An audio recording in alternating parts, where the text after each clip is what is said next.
Hi guys, so I am starting a new series for acne safe products, or at least products that are lower on the comedogenic scale, meaning pore clogging ingredients, which is actually crazy that we find them a lot in skincare and makeup products.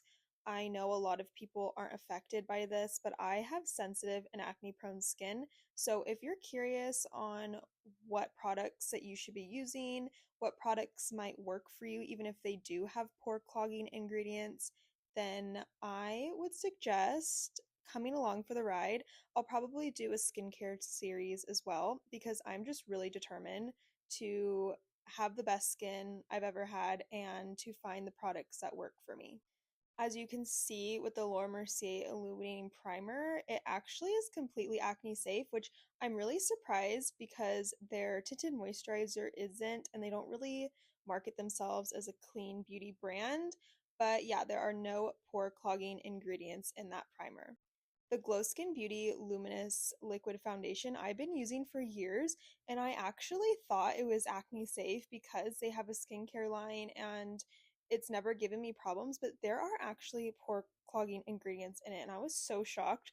So I'm going to be a little bit more skeptical when I'm using that product to see if it bothers my skin. This Rimmel London Kind and Free brow wax actually is completely acne safe, so you won't get any weird little congestion under your eyebrows. And this e.l.f. Contour Beauty Wand, I believe this is in medium tan. It is 100% acne safe.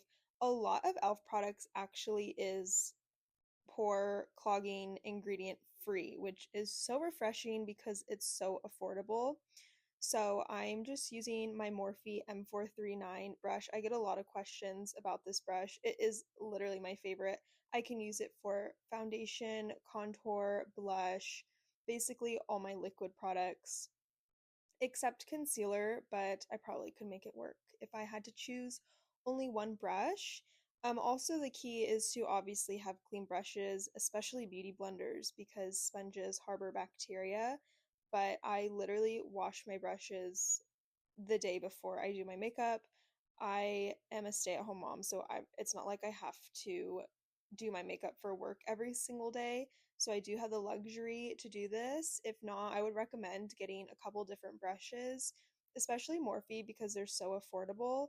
And I would definitely like make sure you're doing that if you're struggling with acne. This is the e.l.f. Camo Liquid Blush in Suave Mauve. This is on the top of my head, so bear with me. But this is also 100% acne safe, so that's so exciting.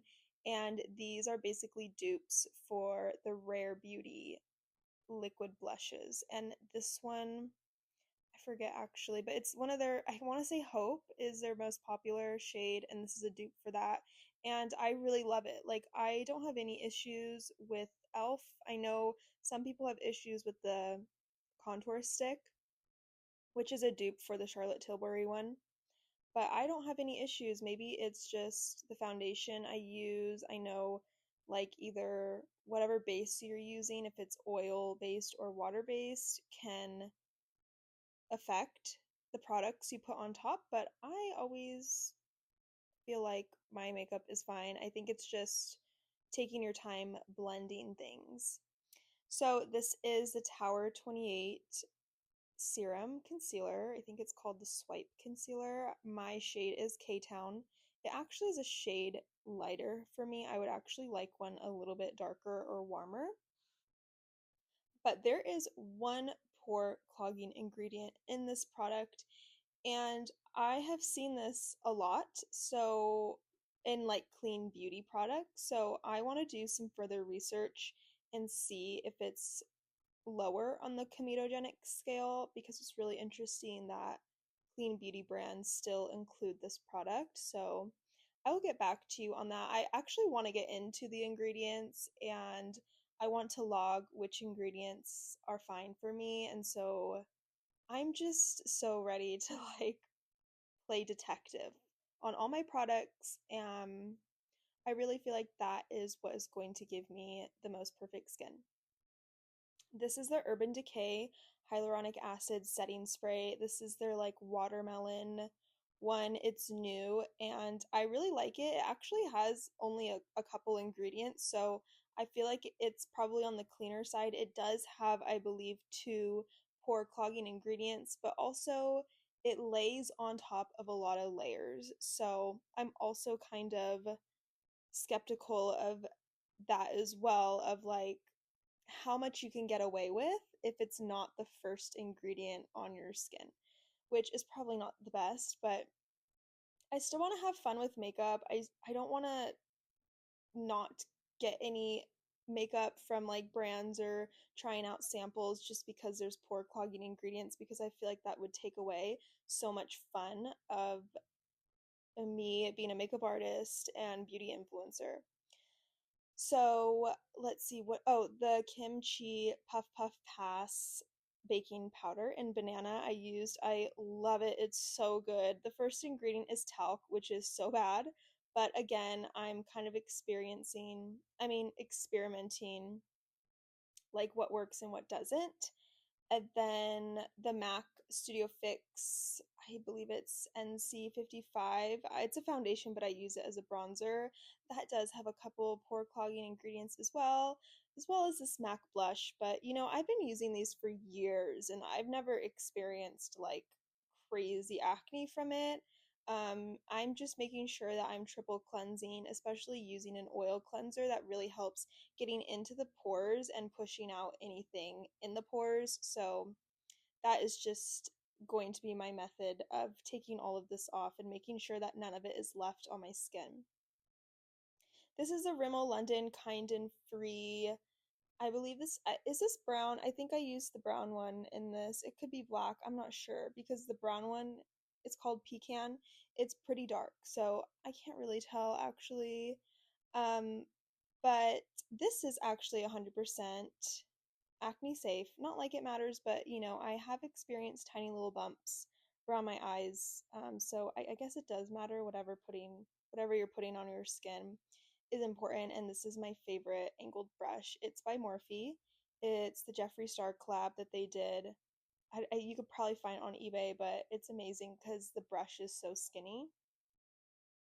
And then this is the Lash Blast Hydrofuge Waterproof CoverGirl Mascara in Berry Black.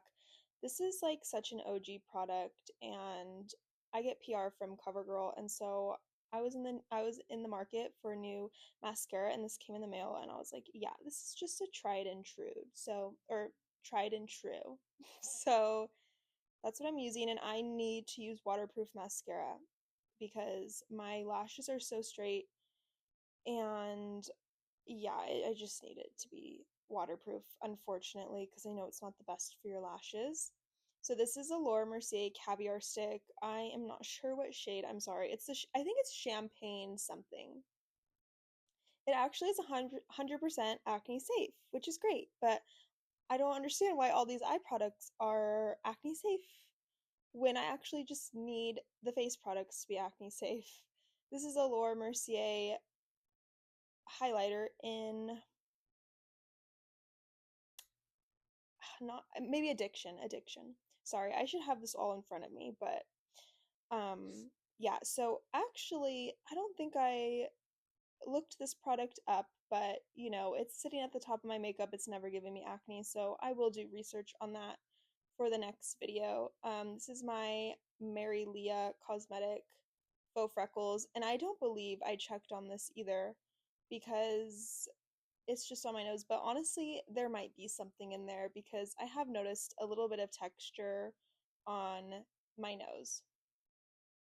This is the NYX Sandstorm lip liner. Again, haven't checked. I probably should because sometimes I do experience little congestion around my lips.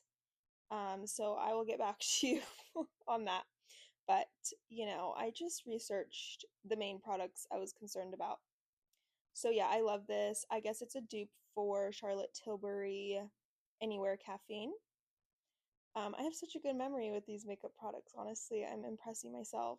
This is a Tower 28 lip gloss. I actually forget this name. But I'll have everything linked in the description box as well as all my socials if you would like to follow me. But here is the finished look, and I hope you enjoyed and thank you for watching.